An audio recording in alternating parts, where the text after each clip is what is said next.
Sup guys, welcome back to the channel, and today I'm going to be doing a breakdown for my predictions of UFC 311, and what a piece of shit this card is. Honestly, just terrible card, worst card I've ever seen, and I'm just fucking with you guys. This is a phenomenal card. Like honestly, this is probably the best card we've had since UFC 300. Ever since UFC 300, we've been getting garbage card after garbage card, so finally, we're back to getting good cards again, at least until the Sydney card, but we've already talked about that. I'm just hoping the March card will be good. But anyway, I'm going to be doing a breakdown of all the fights on this card that I care about, plus some of the prelims, and I'll be giving you guys my predictions. So yeah, let's get into it. Starting off with the early prelims, I'm going to keep this short and sweet. I'm going with Tagia Ulanbekov, or however you pronounce his name. I'm going with Ricky Tercios. I'm going with Rinya Nakamura. Who cares? It's a women's fight after that. And I'm going with Grant Dawson. Moving on to the prelims, we have a fight between Zachary Reese and Azamat Berkov. Who cares? Next, we have Jailton Almeida versus Sergey Spivak. He's a great fighter. I'd love to fight him. Can't even do the impression. Yeah, I'm going to go with Jailton Almeida by decision. We have Peyton Talbot versus Raoni Barcelos. Yeah, give me Peyton Talbot by knockout. And then Bogdan Guskov was supposed to fight Johnny Walker, but he probably got knocked out in training again, so they're giving him some new guy. Yeah, give me Bogdan Guskov by KO. Now that we got that out of the way, let's talk about the fight you actually came here to listen to me talk about. Starting off the main card, or what was supposed to start off the main card until last night, we have Kevin Holland versus Reina Dorita. And I'm going with Reina Dorita. I'm not picking Kevin Holland anymore to win fights, especially against prospects. And on top of that, I just think Kevin Holland's a bit too weak at middleweight, especially when it comes to the grappling. And Reina Dorita is a grappler. So I think he's going to take Kevin Holland down, and I think he's going to submit him, or at the very least dominate him on the ground.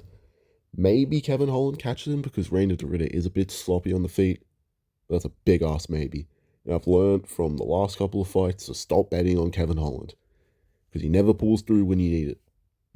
On top of that, I'm also kind of sick of seeing Kevin Holland on main cards. Like, he doesn't care about his career. Why do they keep putting him on main cards? But if he's fighting a prospect, then I guess I'll allow it. But yeah, I'm going with Reina Dorita by a first or second round submission. Next on the card, we have Yuri Prochazka versus Jamal Hill. And I hate to say it, but I'm going with Jamal Hill. I just think Yuri's too hittable. He's been KO'd in 2 of his last 3 fights. I don't know if he's fixed his defense, maybe he has, but I just think Jamal Hill is going to be able to catch him, as much as I hate to admit it.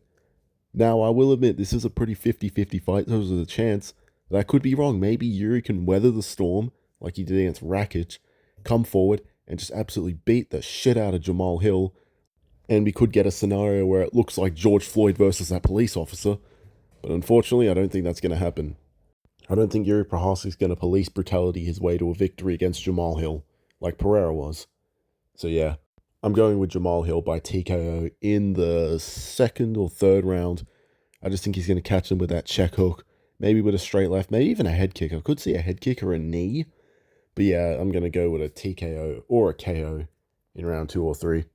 And then he's going to call out Pereira on the mic, sadly, and we're going to have to listen to even more bullshit of Jamal Hill trying to call out Pereira. Who knows, maybe he'll even skip Ankalaev for another title shot. I don't think that'll happen, but it could happen. So yeah, that's my prediction. Jamal Hill by KO in round 2 or 3. Next on the card, we have the co-main event of the evening, and that's Merab Dvalishvili versus Umar Nurmagomedov.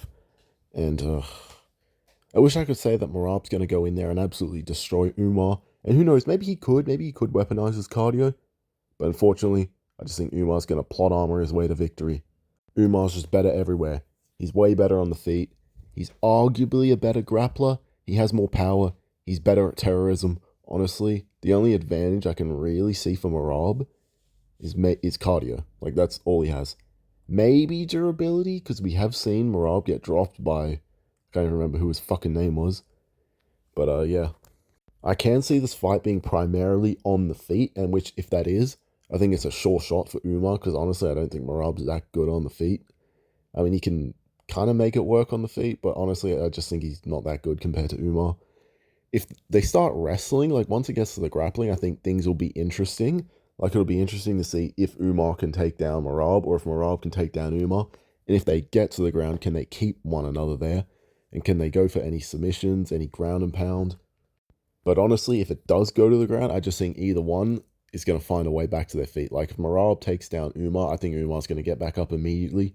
And if Umar takes down Merab, I think maybe he'll hold Merab down for a couple of seconds, but I think Merab will also find their way back to the feet. So I think either way, it's going to be primarily a striking fight. Who knows? They might not shoot takedowns at all. Because Merab did say he's more interested in punching him in the face than chasing GSP's record. So who knows? We could get another Colby versus Usman type fight. But I do think the fight will primarily be on the feet at range. And I'm picking Umar Nurmagomedov to win by unanimous decision. I'll say 49-46. Maybe 50-45, but I'll say 49-46. And I think it's going to be a lot more competitive than people expect. Honestly, I wouldn't even be surprised if Merab wins. But yeah, I'm going with Umar by decision. Now, we have the main event of the evening. And honestly, now I'm glad it took me so long to make my prediction video. Because now we have a new main event, and that is Islam Makhachev versus Arman Tsarukyan.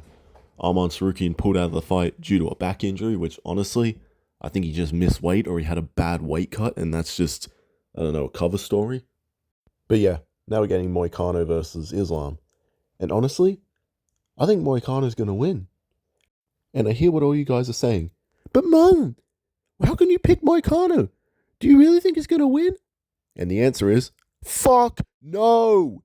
No, I'm not picking Moicano. He's not going to win. Honestly, he has no path to victory. I'm going to go so far as to say that. He's 35. He has no KO power. He's not going to be able to submit Islam. Honestly, I think Islam's going to be able to piece him up on the feet.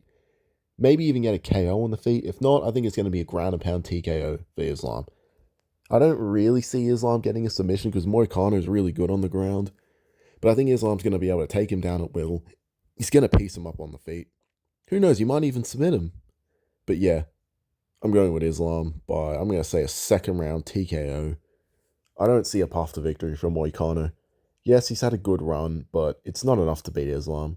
I mean, he's beaten Benoit St. Denis, Jalen Turner, and Drew Dober, and Brad Riddell in that run. And honestly, none of those guys compare to Islam Makhachev. Don't get me wrong, I'm happy he's getting a title shot, but let's be honest, he was never going to make it up to the ladder and earn the title shot the right way. Because let's be real, do you really see him beating Charles, beating Arman, beating, who else is at the top? Maybe he can beat Dan Hooker, but do you really see him beating Charles or Arman? And he's not going to fight Dustin because they're teammates. Maybe he can beat Gaethje because Gaethje can't grapple. But yeah, honestly, I didn't think he was ever going to make it to a title shot. So I'm really happy he's getting the opportunity.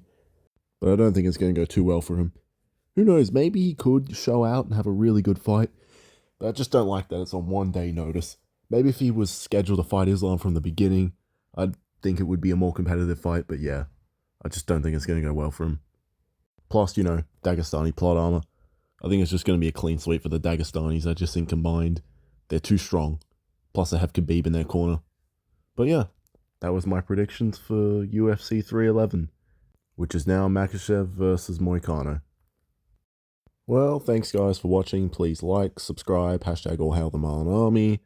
And honestly, I wanted to get this video out sooner, but I had a lot of work and training this week, so I just couldn't have been fucked. And also, I'm not changing the thumbnail. I know the thumbnail still has Arman Tsarukyan in it, but honestly, I couldn't be fucked changing it. So yeah, we're just going to go with it. But yeah, like, subscribe, all hail the Marlon Army, and I'll see you guys in the next video. Maybe I'll do a recap for 311, so yeah. See ya.